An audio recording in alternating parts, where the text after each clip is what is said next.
while the governor watches his political legacy crumble with every bankruptcy filing and emergency meeting behind closed doors. Moving company both tell me instead of moving people to Tampa, now they're moving people out of Tampa. This is the story of how Florida's most powerful politician went from ribbon-cutting ceremonies to panic-filled phone calls with emergency economic advisors. It's official. South Florida is now the epicenter of America's housing market crash. Miami, Fort Lauderdale, and West Palm Beach are facing the steepest sales collapses in the nation. Pending deals have plunged up to 23%, and nearly 60% of homes are vanishing from the market unsold. As delistings and desperate price cuts surge, experts warn this could be the biggest warning signal for the entire country. The official numbers are out, but what's fueling this historic unraveling and how far will it go? Miami's housing market is now defined by an unprecedented collapse in sales activity. Pending home sales in Miami have dropped 23% year over year, the sharpest decline among the 50 largest metropolitan areas in the United States. This is not an isolated drop. In Fort Lauderdale, closed transactions have fallen 19%, and pending sales are down 15.2%, the largest drop for any major U.S. city. West Palm Beach, often seen as a bellwether for the region, has seen transactions slip 14% compared to the same period last year. Behind these numbers is a sudden retreat by buyers. The pandemic's surge of demand has evaporated, leaving sellers with listings that attract little interest. Agents tracking MLS data report that homes linger unsold for weeks, sometimes months, as would-be buyers step back, discouraged by high prices, rising insurance costs, and the burden of elevated mortgage rates. The gap between what sellers hope to receive and what buyers are willing to pay has widened into a standoff. In Miami, the 23% plunge in pending sales isn't just a blip. It's the steepest fall in the country, and it's happening in a market that once led the nation in price growth. Fort Lauderdale's 19% drop in closed deals and 15.2% decline in pending sales signal a market in reverse, with fewer contracts being signed and more homes stuck in limbo. West Palm Beach, too, is seeing a double-digit contraction in demand, a sharp contrast to the buying frenzy of just 2 years ago. The numbers reflect a liquidity drought spreading across the region. Sellers who once counted on multiple offers above asking now face silence. The pipeline of new deals has slowed to a trickle. The region's real estate agents describe a sense of unease, with showings down, open houses sparsely attended, and buyers increasingly cautious. The rapid decline in pending and closed sales has left even seasoned professionals searching for comparisons, many pointing back to the first signs of trouble before the last crash. Across Miami, Fort Lauderdale, and West Palm Beach, the retreat is clear in the data. Pending sales, the lifeblood of the market, have dried up. The numbers do not lie. South Florida's key metros are experiencing the fastest and deepest collapse in sales activity anywhere in the country. The stage is set for even deeper challenges as sellers confront a market with far fewer buyers and shrinking options for a quick exit. Across Miami, Fort Lauderdale, and West Palm Beach, the housing market is caught in a silent standoff. For every 100 homes listed this year, 59 are quietly withdrawn, nearly triple the national average. Agents tracking MLS data say this is not a story of desperation, but of inertia. Sellers, flush with pandemic-era equity and locked into low mortgage rates, refuse to accept offers that don't match their memories of the boom. Instead of cutting prices, they pull their listings from the market and wait. The numbers reveal just how widespread this withdrawal has become. In July and August, Miami's delisting rate surged to 59 per 100 new listings, by far the highest among major U.S. metros. Tampa, by comparison, saw only 33 delists per 100. Nationally, the average hovers around 21. This isn't a blip. The trend has accelerated throughout 2024 and into 2025, with each month bringing new records for homes removed from the market. The effect is visible in the median days on market, now at 88 across the Tri-County area. In Miami, a typical home sits unsold for 81 days. In Fort Lauderdale and West Palm Beach, the wait stretches to 83. That's more than double the national median of 40 days. Real estate agents describe listings that linger for months, showings that dwindle, and open houses that pass with barely a visitor. Owners choosing to delist are often in strong financial positions. Many bought before the pandemic spike or refinanced at record low rates, so their carrying costs remain manageable. Some are investors who prefer to hold out for a better market or convert properties to high-end rentals rather than accept a lower price. Others, especially in the luxury segment, simply pull listings after 100 days or more without a serious offer, confident they can wait out the downturn. This pattern is not driven by distress. Unlike the forced sales of the last crash, today's delisting surge reflects a calculated pause. Sellers, insulated by equity and low debt, are holding the line, waiting for buyers to return or for prices to recover. The result is a market frozen by mismatched expectations, with inventory swelling not from new listings, but from homes that simply refuse to sell. The median days on market keeps rising, and the pipeline of fresh supply is choked by withdrawals. For now, inertia has replaced liquidity, and the standstill shows no sign of breaking. A new reality is taking hold across South Florida's housing market. Sellers are no longer in control. For the first time since the pandemic boom, a growing share of homes are closing below their original asking price. In Miami, Fort Lauderdale, and West Palm Beach, nearly 5% of all recent sales have settled for less than the listed amount. That's not just a local quirk. It's more than 6 times the national average, where only 0.77% of homes sell below ask. This shift is not subtle. For years, bidding wars and cash offers defined the region, with buyers routinely paying above list price to secure a home. Now the momentum has swung the other way. Buyers, armed with more choices and less urgency, are negotiating harder and walking away from properties that don't meet their price expectations. Sellers who once held firm are quietly conceding ground, agreeing to discounts just to get deals done. The data behind this trend is stark. In the Tri-County area, the percentage of homes closing below ask has climbed steadily each month, even as listing prices remain sticky. Agents describe a new pattern.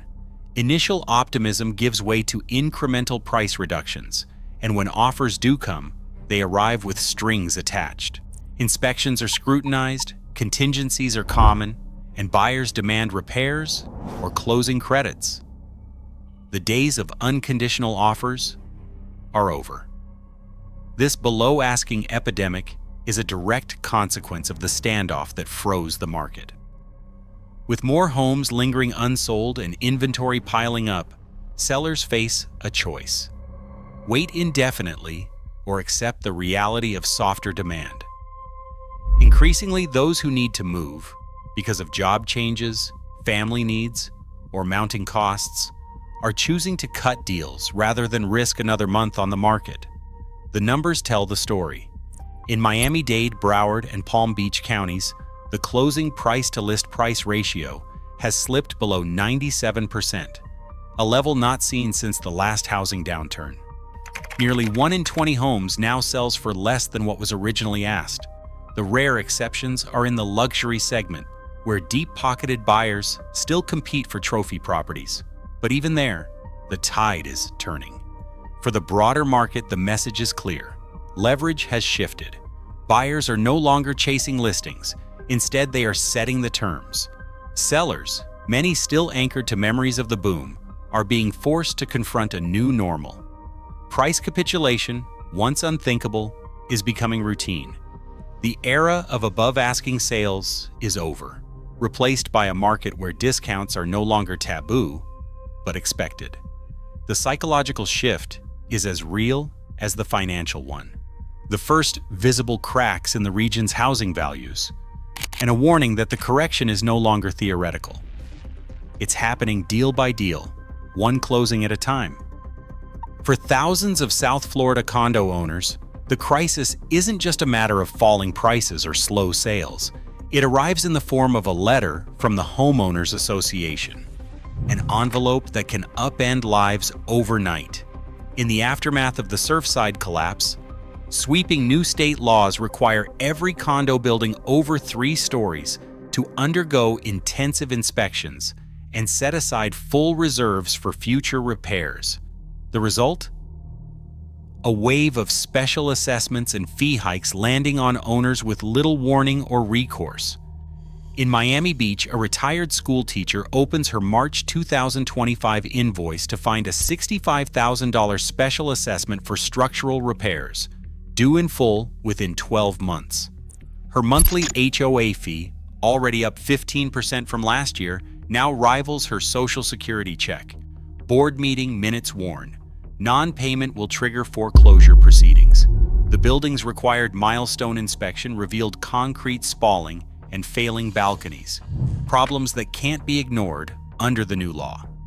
There's no option to waive reserves, no time to delay. Every owner, regardless of income or age, must pay up. Stories like hers are playing out across the Tri-County region. In Fort Lauderdale, a 1970s-era tower faces a $110,000 per unit assessment for elevator and column repairs. In West Palm Beach, a complex with mostly elderly residents must raise $40,000 per owner for roof and plumbing fixes. These are not isolated cases. By early 2025, less than half of qualifying buildings had completed their required inspections. But those that have are often hit with 6-figure repair bills. HOA fees, already climbing due to insurance and inflation, now spike further as associations scramble to comply with the law and avoid legal penalties. The financial shock is immediate and deeply personal. Owners empty savings accounts, take out reverse mortgages, or try to sell quickly, only to discover that buyers are scarce. Lenders increasingly refuse mortgages in buildings with unresolved inspections or underfunded reserves, leaving cash buyers as the only hope. Many units sit unsold for months, prices slashed. As word spreads about looming assessments and rising monthly fees, condo and townhome sales across Florida have dropped 20% year over year, with South Florida at the epicenter of the decline. For those unable to pay, the choices are grim. Some walk away, losing years of equity. Others negotiate payment plans or seek hardship loans, but relief is limited and demand far exceeds available aid. In more than a few buildings, angry owners force recall elections, ousting boards they blame for years of deferred maintenance. Lawsuits erupt, owners suing associations, associations suing developers, everyone fighting over who should bear the cost. The legal battles offer little comfort to those facing foreclosure or forced sales.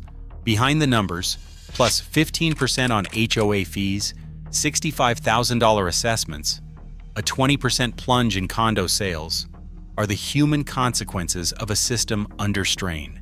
The promise of affordable, resort-style living has given way to anxiety and financial ruin for many. South Florida's aging condo stock, once a pillar of middle-class retirement, now stands at a crossroads, safer perhaps, but only for those who can afford to stay. Insurance premiums across South Florida have soared to levels unmatched anywhere else in the United States. Miami, Fort Lauderdale, and West Palm Beach now rank among the 6 most expensive cities in the country for homeowners insurance, with 5 of these cities carrying FEMA's highest natural hazard risk rating. These aren't just abstract numbers. Annual premiums have climbed by thousands of dollars, adding a heavy burden to the cost of owning a home in the region. The roots of this crisis run deeper than recent headlines about hurricanes. While storms like Ian in 2022 devastated other parts of the state, and Helene and Milton battered Florida's Gulf and Big Bend coasts in 2024. South Florida's insurance spiral began well before those disasters. The region's exposure to hurricanes, rising sea levels, and flood risk has made it ground zero for climate risk modeling. Insurers, using increasingly sophisticated catastrophe maps and FEMA hazard layers, have recalibrated their risk calculations. The result? Even without a direct hit, South Florida's premiums keep climbing. Regulators at the Florida Office of Insurance Regulation have tracked a wave of private carrier exits since 2022. Over a dozen insurers have either gone insolvent or withdrawn from the market, leaving homeowners with fewer options and shifting more policies to Citizens Property Insurance, the state's last resort carrier. Each time a major carrier fails or pulls out, remaining companies raise rates to cover their own reinsurance costs, which have also spiked by as much as 60% over 3 years. The impact is visible in every renewal notice and closing statement. In Miami, average annual premiums for a single-family home have jumped from under $4,000 in 2021 to over $7,000 by late 2024. Condo owners, already facing rising HOA fees and safety assessments, now contend with insurance bills that can exceed their mortgage payments. In Fort Lauderdale and West Palm Beach, homeowners report similar hikes, some seeing increases of 40% or more in a single year. FEMA's updated hazard maps, released in 2024, now classify large swaths of the Tri-County area as very high risk for wind, flood, and storm surge. These designations don't just affect premiums, they influence whether homes can be insured at all. Lenders are increasingly wary of writing mortgages in areas with repeated claims or where carriers have capped coverage. In some neighborhoods, buyers are forced to accept policies with higher deductibles, limited water damage coverage, or even outright exclusions for certain perils. The insurance spiral is now a defining feature of the South Florida housing market. It operates alongside other pressures, HOA assessments, special fees, and slow sales. But it stands apart as a systemic cost driver that touches every homeowner, regardless of income or property type. Regulators and adjusters warn that unless new capacity enters the market or the risk pool stabilizes, premiums will continue to rise. For many, the question is not just whether they can afford to buy or sell, but whether they can afford to insure their homes at all. The invisible weight of climate risk and insurance cost is reshaping the economics of living in South Florida, making the region's housing market more fragile and more exposed than ever before. Inventory across South Florida has ballooned to levels unseen since the aftermath of the last housing crash. In Fort Lauderdale, active supply now stands at 12.6 months, meaning it would take more than a year to clear out the current listings at today's sales pace. Broward County as a whole sits at 9.84 months of inventory, while Miami and Cape Coral have breached 11 months each. West Palm Beach, too, is hovering at 9.6 months. These figures are not just outliers. They mirror the depths of the 2007 to 2012 collapse, when homes piled up faster than buyers could absorb them. This glut has roots in the extraordinary price run-up that defined the pandemic era. Since the summer of 2019, median single-family home prices in the Tri-County region have surged nearly 70%. Miami alone has seen a 50% jump, far outpacing the national average of 50% over the same period. The market's feverish climb was fueled by a wave of migration, investor speculation, and easy money, pushing values to heights few could have predicted. But the momentum has reversed. As demand withers and listings linger, Miami's median list price has slipped nearly 10% from its peak. Year over year, the city's median now sits at $578,000, down 2.4%. Price cuts are becoming more common, especially for homes that have sat unsold for months. Even the luxury segment, once insulated by deep-pocketed buyers, is starting to show cracks as inventory accumulates, and high-end properties remain on the market longer. MLS trend lines tell the story of a market out of balance. For every new buyer, there are multiple homes competing for attention, and sellers who once expected bidding wars now face a cold reality. The supply overhang is not just a number. It is a signal that the forces which drove prices skyward have faded, leaving behind a region grappling with the consequences of its own boom. Florida's home builders spent the last 3 years racing to meet demand, filing more permit applications than any other state. Construction cranes dotted the skylines of Miami and Fort Lauderdale, with new towers and subdivisions rising even as the market cooled. Now those projects are nearing completion, just as buyers are fading from the scene. The result? A pipeline clash between relentless new supply and a shrinking pool of qualified buyers. Developers who once sold out units before breaking ground are now offering incentives just to fill contracts.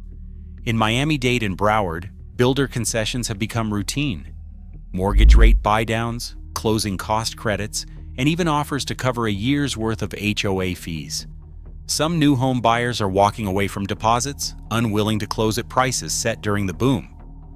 Others negotiate with builders for steep discounts or upgrades, knowing that unsold inventory gives them leverage. The pressure is amplified by borrowing costs. With the average 30-year mortgage rate hovering near 6.93%, financing a new home is out of reach for many would-be buyers. Higher rates mean larger monthly payments, shrinking the pool of people who can qualify for a loan at today's prices. Lenders, too, have tightened standards, wary of appraisals falling short as values slip and inventory piles up. Permitting data shows the scale of the challenge. Florida leads the nation in new housing approvals, with thousands of units set to hit the market in 2025. But with demand retreating, these new homes risk joining the growing backlog of unsold inventory. Builders now face tough choices: slash prices, offer even bigger incentives, or slow future projects to avoid flooding the market further. The construction wave, once a symbol of confidence, is now a source of risk. Each completed unit adds to the supply overhang, putting downward pressure on prices and extending the correction. As the market absorbs this glut, the deflationary drag may persist, especially if rates stay high and migration continues to cool. For South Florida's developers and lenders, the stakes have rarely been higher. Relocation specialists across Miami-Dade, Broward, and Palm Beach counties are tracking a sharp reversal in migration patterns. The pipeline of buyers from New York, California, and Illinois, once the engine of South Florida's price surge, has slowed dramatically. Census and IRS data reveal that net arrivals to Miami-Dade are down 15% from those states compared to 2 years ago. Palm Beach shows a similar pattern, with net migration from high-tax states falling by 9%. Broward County, which saw a surge of pandemic-era newcomers, is now nearly flat. Moving truck companies report South Florida has dropped out of the nation's top 10 inbound destinations, a stunning turnaround from the days when Miami was second only to Austin. The cooling migration is more than a statistical blip. Relocation agents describe a landscape where office mandates and the fading appeal of remote work have sapped the flow of northern buyers. The easy money and urgency that once defined the market have ebbed, replaced by hesitation and second thoughts. Stories of buyers from Manhattan or Los Angeles walking away from contracts or pausing searches have become routine. The allure of Florida's tax advantages now faces stiff competition from rising living costs, insurance premiums, and a growing awareness of climate risk. As demand softens, the balance of power has shifted. Sellers who once commanded bidding wars are now forced to offer incentives just to get buyers to the table. In the third quarter of 2025, 27.5% of all sales in the Miami-Fort Lauderdale-West Palm Beach metro involved seller concessions, a figure more than double what it was during the boom. The average incentive has climbed to $8,900 per deal, with nearly 1 in 5 transactions, including a mortgage rate buy-down. Builders, facing a glut of unsold new homes, routinely offer $30,000 in credits, cover a year's worth of HOA fees, or pay for insurance to entice wary buyers. Agents describe the shift as unprecedented. Incentives that were rare are now standard, especially for new construction and high-fee condos. The days of buyers waiving inspections and sweetening offers are gone. Instead, sellers are negotiating on every front: price, fees, even property taxes, to close deals. For buyers, the market is suddenly full of options. For sellers, the only way to stand out is to sweeten the pot. The demand that once defined South Florida's housing boom has not just cooled, it has flipped, leaving sellers to compete for attention in a market awash with choices and short on urgency. Global analysts have turned their attention to Miami with a warning that cuts through local debate. According to the 2025 UBS Global Real Estate Bubble Index, Miami is now ranked as the world's most overvalued housing market for the second year in a row. UBS points to what it calls substantial and sustained mispricing, a disconnect between home values and the economic fundamentals that should support them. The bubble risk score for Miami stands at 1.73, well above the 1.5 threshold that signals global concern. No other city on the index comes close to this level of risk. UBS analysts describe the situation as a clear case of long-term overvaluation, not just a short-term swing in sentiment. Their report highlights the speed and scale of Miami's price run-up.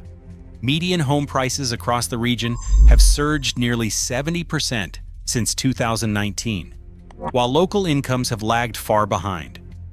The result is an affordability gap that now rivals, and in some cases exceeds, the imbalances seen before the Great Recession. Inventory has soared, pending sales have collapsed, and price cuts are spreading from the mass market into luxury segments. Chen Zhao, a leading economist at Redfin, puts the risk in stark terms. Florida is uniquely bad right now. What's happening in Miami is not just a local correction, it's a global outlier. He cautions that the current downturn is unlikely to resolve quickly. Instead, he describes the process as a really long, slow deflation of that bubble, with prices grinding lower month after month as sellers resist reality. UBS echoes this, warning that a sudden crash is not inevitable, but the risk of a deep, drawn-out correction is now significant and persistent. The attention from global analysts is not just academic. Investors, lenders, and policymakers are watching Miami as a test case for what happens when speculative excess collides with shifting demand and mounting costs. The region's status as the world's top bubble risk is more than a headline. It's a signal that the weakness unfolding here is both severe and globally significant, with implications that extend far beyond South Florida's borders. The collapse unfolding in South Florida draws inevitable comparisons to the last great housing crisis, but the differences are as important as the echoes. In 2008, the region's neighborhoods were flooded with foreclosures, driven by a wave of bad mortgages and job losses. Today, the foundations are different. Foreclosure rates across Miami-Dade, Broward, and Palm Beach remain at historic lows. Most homeowners are sitting on fixed-rate loans secured during the pandemic's refinancing boom, and banks have kept lending standards tight. There's no sign of mass forced sales or the kind of panic that once swept through subdivisions. Tourism, too, continues to provide a stabilizing force. Miami's international draw and Fort Lauderdale's cruise industry keep hotels and restaurants busy, supporting jobs that buffer the local economy. The region's population, while not growing as quickly as during the pandemic surge, still outpaces most of the country. These factors help slow the slide, keeping a floor under housing demand even as prices and sales volumes weaken. But these buffers have limits. The inventory overhang is growing, and the number of homes for sale now rivals the peak years of the last crash. The absence of a foreclosure wave means fewer bargains for opportunistic investors, but it also means the correction grinds on, day after day, with little relief for sellers who need to move. The market's pain is spread thin rather than concentrated, making it harder to spot, but no less real for those caught in the standoff. Experts warn that what happens in South Florida may not stay here. The region's unique mix of overvaluation, insurance shocks, and climate exposure has made it a test case for the rest of the country. If the slow-motion correction continues, it could ripple outward, especially to other markets that saw pandemic-era booms. For now, the question is whether South Florida's cushions are strong enough to prevent a full-scale crash, or if the region's struggles are only the first sign of a larger contagion. Miami, Fort Lauderdale, and West Palm Beach now lead the nation in housing delistings, with 59 out of every 100 listings withdrawn, almost triple the national average. Over the past year, sales have collapsed by as much as 23%, and inventory has surged to levels not seen since the 2007 to 2008 crash. Median home prices, after rising 70% since 2019, are now falling, and almost 5% of homes in the Tri-County area are selling below asking, 6 times the national rate. With Miami ranked as the world's top housing bubble by UBS for the second year in a row, the risks are clear. Yet the ultimate impact on the national market remains unresolved. While South Florida's overvaluation and supply glut present a